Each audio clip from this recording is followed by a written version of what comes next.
బులెటిన్లో breaking news చూస్తున్నాం. ఏపీలో సంచలనం రేపిన కిడ్నీ రాకెట్ కేసులో ఇద్దరు నిందితులను పోలీసులు అరెస్ట్ చేశారు. నిందితులు భాషా సుబ్రహ్మణ్యంలను పోలీసులు కోర్టులో ప్రవేశపెట్టారు.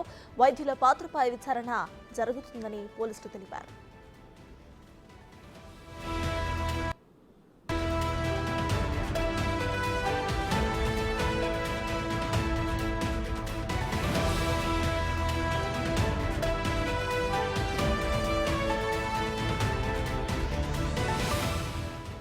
ఈ కేసులో మొత్తం 5గురిపై పోలీసులు ఇప్పటికే కేసు నమోదు చేశారు. భాషా, వెంకట్, సుబ్రహ్మణ్యంతో పాటు డాక్టర్ శరత్ బాబు, కిడ్నీ స్వీకర్త వెంకటేశంపై వివిధ సెక్షన్స్ కింద కేసు నమోదు చేశారు.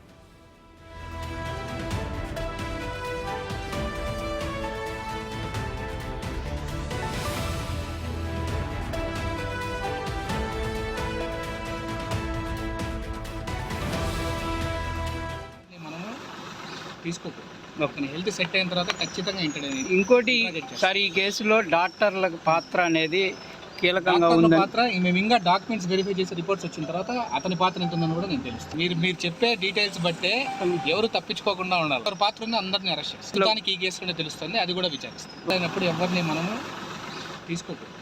హెల్త్ సెట్ అయిన తర్వాత ఖచ్చితంగా ఇంకోటి సార్, ఈ కేసులో డాక్టర్ల పాత్ర అనేది కీలకంగా ఉంది. పాత్ర మేము ఇంకా డాక్యుమెంట్స్ వెరిఫై చేసి రిపోర్ట్స్ వచ్చిన తర్వాత అతని పాత్ర ఎంత ఉందని కూడా నేను తెలుస్తుంది. మీరు చెప్పే డీటెయిల్స్ బట్టే ఎవరు తప్పించుకోకుండా ఉండాలి. ఎవరి పాత్ర ఉందో అందరినీ అరెస్ట్ చేస్తాం. దానికి ఈ కేసులోనే తెలుస్తుంది, అది కూడా విచారిస్తాం. అయినప్పుడు ఎవరిని మనము తీసుకోకూడదు. హెల్త్ సెట్ అయిన తర్వాత ఖచ్చితంగా ఇంకోటి సార్, ఈ కేసులో డాక్టర్ల పాత్ర అనేది కీలకంగా ఉంది. పాత్ర మేము ఇంకా డాక్యుమెంట్స్ వెరిఫై చేసి ఇదే విషయంపై పూర్తి డీటెయిల్స్ మా ప్రతినిధి సాయి అందిస్తారు. సాయి, చెప్పండి, ప్రజెంట్ అక్కడ అప్డేట్స్ ఏంటి? 5గురిలో ఇద్దరిని అదుపులోకి తీసుకున్నట్టు తెలుస్తోంది. మిగతా వాళ్ళని ఎప్పట్లో పట్టిన అవకాశం ఉందనుకోవచ్చు.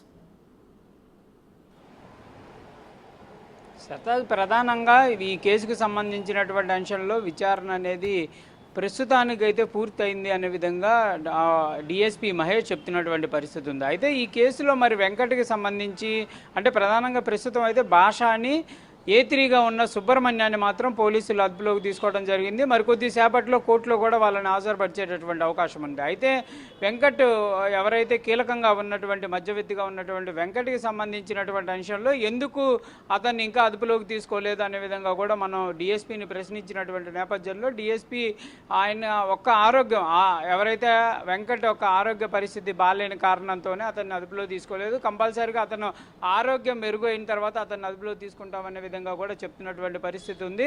దీంతో పాటు ఈ కేసుకు సంబంధించినటువంటి అంశంలో ఎవరైతే ఆ డాక్టర్లకు సంబంధించినటువంటి విచారణ కూడా డాక్యుమెంటేషన్ అంతా కూడా పరిశీలించిన తర్వాత కొనసాగిస్తామనే విధంగా కూడా డిఎస్పీ మహేష్ అయితే చెప్తున్నటువంటి పరిస్థితి ఉంది. మొత్తంగా మాత్రం ఈ కేసుకు సంబంధించిన అంశంలో ప్రస్తుతం భాష ఎవరైతే ప్రధాన నిందితుడిగా ఉన్నటువంటి A1గా ఉన్నటువంటి భాషను అయితే ప్రస్తుతం అదుపులోకి తీసుకున్నారు. వెంకట్కి సంబంధించినటువంటి అంశంలో కూడా క్లియర్గా పోలీసులు చెప్తున్నారు. ఈ కేసే కాకుండా మరికొన్ని కేసుల్లో కూడా వెంకట్కి సంబంధం ఉందనే విధంగా కూడా కొంత ఇన్వెస్టిగేషన్లో తెలుస్తున్నటువంటి పరిస్థితి ఉంది. ఇంకా క్లియర్గా అతను అయితే విచారణ చేపట్టాలి, కానీ అతనికి ఆరోగ్య పరిస్థితి బాగాలేనటువంటి నేపథ్యంలోనే అతన్ని అదుపులోకి తీసుకోలేదు అనే విధంగా కూడా పోలీసులు వివరణిస్తున్నారు. ఇంకా ఇద్దరు అంటే ఇంకా ముగ్గురిని అదుపులోకి తీసుకోవాలి. వెంకట్తో పాటు A5గా ఉన్న వెంకటస్వామిని కూడా అదుపులోకి తీసుకోవాల్సినటువంటి పరిస్థితి ఉంది. దాంతోపాటు A4గా ఉన్నటువంటి శరత్ను కూడా అదుపులోకి తీసుకోవాల్సినటువంటి పరిస్థితి ఉంది. అయితే వెంకటస్వామికి సంబంధించినటువంటి అంశంలో మరి అతన్ని ఏ విధంగా అరెస్టు చూపిస్తారనేది చూడాల్సినటువంటి పరిస్థితి ఉంది. వెంకటస్వామి ఇద్దరు అందుబాటులో ఉన్నప్పటికీ వాళ్ళకి ఆరోగ్య రీత్యా అంటే వెంకటస్వామి ప్రస్తుతం అతనే కిడ్నీని పొందినటువంటి నేపథ్యంలో అతను బెడ్ రెస్ట్లో ఉన్నాడు. దాంతోపాటు వెంకట్కి ఆరోగ్యం బాగాలేదు. వీళ్ళిద్దరికి ఆరోగ్యం బాగాలేని రీత్యానే వాళ్ళిద్దరిని అదుపులో తీసుకోలేదు అంటున్నారు. అయితే డాక్టర్లకు సంబంధించినటువంటి అంశంలో కొంత ప్రశ్నార్థకంగా మారిందనే విధంగా చెప్పొచ్చు. ఎందుకంటే మొదటి రోజు ఎవరైతే ఈ కేసుకు సంబంధించినటువంటి అంశంలో కేసు పెట్టిన తర్వాత మధుబాబు ఆ కేసుకు సంబంధించినటువంటి విచారణలో భాగంగా విజయవాడలోని హాస్పిటల్కి సూపర్ స్పెషాలిటీ హాస్పిటల్కి వెళ్ళడం జరిగింది.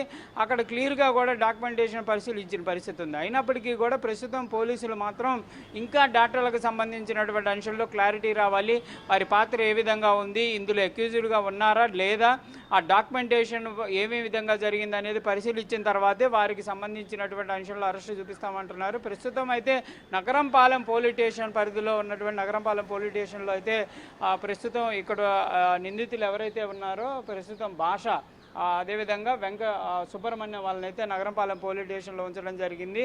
వారిని అరెస్టుకు సంబంధించి అయితే ధృవీకరణ అయితే చేయడం జరిగింది. ఫస్ట్ బిగ్ టీవీనే ఈ అరెస్టుకి సంబంధించి గత 2 రోజుల క్రితమే అరెస్టు చేశారనే విధంగా కూడా ప్రసారం చేయడం జరిగింది. ఆ రోజు నుంచే భాష అనే వ్యక్తి నగరంపాలెం పోలీస్ స్టేషన్లో ఉన్నటువంటి పరిస్థితి ఉన్నట్లు కూడా క్లియర్గా అర్థమవుతున్నటువంటి పరిస్థితి ఉంది. అతన్ని 2 రోజులు విచారణ చేసిన తర్వాత సుబ్రహ్మణ్యానికి సంబంధించి విచారణ కూడా మొత్తం అయితే విచారణ అయితే పూర్తయిందనే విధంగా కూడా మహేష్, ఎవరైతే డిఎస్పీ మహేష్ కూడా క్లియర్గా చెప్తున్నారు. కాకపోతే డాక్టర్లకు సంబంధించినటువంటి అంశంలో మాత్రం కొంత టెక్నికల్గా ఆ డాక్యుమెంటేషన్ అంతా కూడా పరిశీలించాలనే విధంగా కూడా ప్రస్తుతం అయితే పోలీసులు చెప్తున్నటువంటి పరిస్థితి ఉంది. ప్రస్తుతం అక్యూజులని మరికొద్ది సేపట్లో ఇప్పుడు అరెస్టు చూపించినటువంటి వాళ్ళు ఎవరైతే ఉన్నారో వాళ్ళని మరికొద్ది సేపట్లో కోర్టు ముందుకైతే తీసుకువెళ్ళేటటువంటి పరిస్థితులు ఉన్నాయి. మొత్తంగా మాత్రం ఈ కీలకమైనటువంటి ఈ కిడ్నీ రాకెట్కి సంబంధించినటువంటి అంశంలో మరి భాషకి సంబంధించి విచారణ ఏ విధంగా సాగింది, భాషా పాత్ర ఇందులో ఒక్క దాంట్లోనే ఉందా, మరికొన్నిట్లో ఉందా అనే దానికి సంబంధించి ప్రశ్నిస్తే భాష మాత్రం ఈ ఒక్క దాంట్లోనే ఇన్వాల్వ్ అయ్యారనే విధంగా కూడా పోలీసులు అయితే చెప్తున్నటువంటి పరిస్థితి ఉంది. వెంకట్ మాత్రం అనేక అంశాల్లో ఉన్నటువంటి పరిస్థితి ఉంది. సుబ్రహ్మణ్యం ఏతిరిగా ఉన్నటువంటి సుబ్రహ్మణ్యం వెంకటస్వామికి బామ్మరిదిగా, అంటే ఈ వెంకటని సుబ్రహ్మణ్యమే అప్రోచ్ అవ్వడం జరిగింది కాబట్టి అతన్ని ఏతిరిగా చేర్చారు. అతని పాత్ర కూడా ఈ కేసుకు సంబంధించినటువంటి అంశంలోనే ఉండటం జరిగింది. ఇక్కడ క్లియర్గా మరికొన్ని కేసులతో సంబంధాలు ఉన్నాయి అనేటటువంటి వ్యక్తులు ఎవరైతే ఉన్నారో వాళ్ళని విచారించాల్సినటువంటి పరిస్థితి ఇంకా ఉంది. ఎందుకంటే వెంకట్ అనేటటువంటి వ్యక్తిని విచారిస్తేనే హాస్పిటల్కి సంబంధించినటువంటి డాక్టర్ల పాత్ర తెలిసేటటువంటి అవకాశాలు ఉన్నాయి. హాస్పిటల్ డాక్టర్లను పరిశీలిస్తేనే ఈ కేసుకు సంబంధించినటువంటి అంశాలతో పాటు ఇంకేమన్నా కేసులకు సంబంధించినటువంటి అంశాల్లో ఇలాంటి మార్పులు, కిడ్నీ మార్పిడి జరుగుతుందా, డబ్బులు ట్రాన్సాక్షన్లు జరుగుతున్నాయి అనేది తెలిసేటటువంటి అవకాశాలు ఉన్నాయి. మరి వీళ్ళిద్దరిని ఎప్పుడు విచారిస్తారనే దానికి సంబంధించి అయితే పోలీసులు పూర్తిగా ఆరోగ్య పరిస్థితి వెంకటకి చెప్తున్నారు, డాక్టర్కి సంబంధించి డాక్యుమెంటేషన్ చెప్తున్నారు. ఇదంతా కూడా కొంత ప్రాసెస్ అయితే లేట్ అయ్యేటటువంటి అవకాశాలు అయితే స్పష్టంగా కనిపిస్తున్నటువంటి పరిస్థితి ఉంది. ప్రస్తుతం అయితే అరెస్ట్ చేసినటువంటి A1, A3 అయితే మరికొద్ది సేపట్లో కోర్టు ముందు ప్రొడ్యూస్ చేసేటటువంటి అవకాశాలు ఉన్నాయి. సత్తా అయితే సైట్ చూస్తే కిడ్నీ స్వీకర్త వెంకటేశంపై కూడా కొన్ని సెక్షన్స్ కింద కేసు నమోదు చేసినట్టు తెలుస్తోంది. మరి ఆయనని ఎప్పటి వరకు అదుపులోకి తీసుకునే అవకాశం ఉండొచ్చు? ఆయన హెల్త్ పరంగా ఆయనని అరెస్ట్ చేయకుండా ఆపారా, లేకపోతే ప్రెసెంట్ దాని గురించి అప్డేట్స్ ఏంటి? అంటే ప్రధానంగా ఇదే వెంకట్ రెండో వ్యక్తి ఆరోగ్య పరిస్థితి బాగాలేదనే విధంగా చెప్తున్నారు. అందుకే అతనికి సంబంధించినటువంటి అంశాల్లో విచారణ పూర్తయింది. కొన్ని వివరాలన్నీ అయితే అతను చెప్పడం జరిగింది. కాకపోతే ఆరోగ్య పరిస్థితి బాగాలేదు కాబట్టి అదుపులోకి తీసుకోలేదు అంటున్నారు. ఇంకొకటి A5 వెంకటస్వామి, ఈ కిడ్నీని పొందినటువంటి ఎవరైతే వ్యక్తి ఉన్నాడో అతను A5, అతను కూడా కొంత ఇప్పుడు కిడ్నీ ఆపరేషన్ జరిగింది కాబట్టి అతనికి కూడా ఆరోగ్యరీత్యా పరిస్థితి బాగాలేదు కాబట్టి అతన్ని కూడా ప్రస్తుతం అయితే అరెస్టులో చేస్తున్నటువంటి పరిస్థితి లేదనే విధంగా చెప్తున్నటువంటి పరిస్థితి ఉంది. మొత్తంగా మాత్రం ఈ కేసులో ప్రస్తుతానికైతే 2 మాత్రమే అరెస్ట్ చేశారు. మిగిలినటువంటి 3కి సంబంధించినటువంటి అంశాలు ఇంకా పరిశీలనలో ఉన్నాయి. అంటే వాళ్ళ ఆరోగ్యం కనుక కుంటుపడి వాళ్ళు కొంచెం బాగాలేదు కాబట్టి వాళ్ళది మెరుగైనటువంటి ఆరోగ్యానికి కనుక వస్తే వాళ్ళని కూడా విచారించే అవకాశాలు ఉన్నాయి. ఇక్కడ ఈ క్లియర్గా చెప్తున్నటువంటి అంశం వెంకట్ యొక్క పాత్ర. వెంకట్ కనుక విచారణ అనేది క్లియర్గా జరిగితే అసలు ఈ కిడ్నీ రాకెట్ అనేది ఎట్లా జరుగుతుంది, ఏంటి, ఎవరెవరు ఇందులో ఇన్వాల్వ్ అవుతారు, అంటే ఈ మధుబాబు కేసే కాదు గతంలో ఏమైనా కేసులు ఇట్లాంటివి జరిగాయా?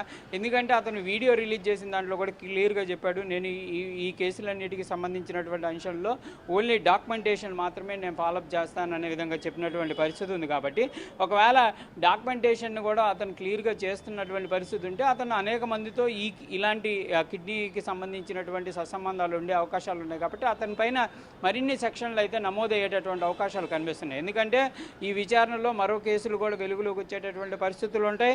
అతనికి ఎవరు సహకరిస్తున్నారు, అసలు అతను ఎట్లా ఇట్లా బాధితుల్ని కానీ అదేవిధంగా ఎవరైతే డబ్బులు కాసిపడే వాళ్ళని ఏ విధంగా గుర్తించేటటువంటి ప్రయత్నాలు చేస్తున్నారు అనేది చూడాల్సినటువంటి పరిస్థితి ఉంది. అయితే ప్రస్తుతం భాషకి సంబంధించినటువంటి అంశంలో భాష ఏదైతే చెప్తున్నటువంటి పరిస్థితి ఉందో భాషని కూడా ఫేస్బుక్ ద్వారా ఇట్లా యాడ్ ఇవ్వాలని చెప్పింది మరి వెంకటేనా ఏంటి అనేది కూడా పోలీసులు అయితే ప్రస్తుతానికి ఈ అంశంలో చెప్పట్లా. ఎందుకంటే వాళ్ళు ఒక అంశాన్ని చెప్తున్నారు, ఇవన్నీ కూడా మేము రివీల్ చేస్తే ఎవరైతే మరికొంతమంది ఉన్నారో వాళ్ళు తప్పించుకునేటటువంటి అవకాశాలు ఉంటాయి, వాళ్ళకి మనమే క్లియర్గా చెప్పినట్టు ఉంటుంది. అందుకే మేము అనేక అంశాలను కూడా చెప్పలేకపోతున్నాం అనే విధంగా కూడా డిఎస్పీ మనతో మాట్లాడినటువంటి బిగ్ టీవీతో మాట్లాడినటువంటి బయటలో కూడా చెప్పడం జరిగింది. కాకపోతే ఇక్కడ ఎవరిని కూడా తప్పించుకునేటటువంటి ప్రయత్నం చేయనీయం, కంపల్సరీగా అందరినీ మాత్రం ఈ నిందితులుగా విచారణలో కంపల్సరీగా తేలితే వాళ్ళందరినీ కూడా అరెస్ట్ అరెస్ట్ చేస్తామనే విధంగా కూడా డిఎస్పీ చెప్తున్నారు. వెంకట్ పాత్ర ఏంటనేది మరికొద్ది రోజులు పట్టేటటువంటి అవకాశాలు ఉన్నాయి. కీలకమైనటువంటి వ్యక్తి వెంకటే కాబట్టి కంపల్సరీగా మరి అతని ఆరోగ్యానికి సంబంధించినటువంటి అప్డేట్స్ పోలీసులు తీసుకుంటూ అతను కనుక ఏదైతే మెరుగైనటువంటి ఆరోగ్యంలో ఉంటే కంపల్సరీగా అతన్ని అరెస్ట్ చేస్తారా లేకపోతే ఏ విధంగా చూస్తారనేది చూడాలి. ఈ కేసులో అయితే ప్రస్తుతానికి మరి ఇన్ని రోజులు భాషాన్ని 3 రోజులుగా విచారణ చేపట్టినటువంటి పరిస్థితుల్లో భాష పాత్ర మాత్రం ఈ కేసుకు సంబంధించినటువంటి అంశమే అనే విధంగా కూడా క్లియర్గా తెలుస్తున్నారు. దాంతోపాటు డబ్బుల ట్రాన్సాక్షన్కి సంబంధించినటువంటి అంశంలో కూడా క్లియర్గా చెప్తున్నటువంటి పరిస్థితి ఉంది. బాధితుడు ఎవరైతే మధుబాబు ఉన్నాడో అతనైతే క్లియర్గా మోసపోయారనే విధంగా కూడా కొంత పోలీసులు అయితే ధృవీకరిస్తున్నటువంటి పరిస్థితి అయితే కనిపిస్తుంది. మరి ఈ కేసులో ఒత్తిళ్లు ఉన్నాయా అనే విధంగా కూడా పోలీసులను అడిగినప్పటికీ కూడా ఎలాంటి ఒత్తిడి లేదు, ఉన్నతాధికారులు క్లియర్గా తనకు ఫ్రీ హ్యాండ్ ఇచ్చారనే విధంగా కూడా కేసుని విచారణ చేపడుతున్నటువంటి అధికారి అయినటువంటి డిఎస్పీ మహేష్ అయితే క్లియర్గా చెప్తున్నటువంటి పరిస్థితి ఉంది. ఎవరు కూడా ఈ కేసులో ఇన్వాల్వ్ అవ్వట్లేదు, పూర్తిగా విచారణ అంతా కూడా నేనే చేపడుతున్నాను, నా పరిధిలోనే జరుగుతుంది అనే విధంగా కూడా చెప్తున్నటువంటి పరిస్థితి ఉంది. సత్తాజ్. Right, thank you Sai.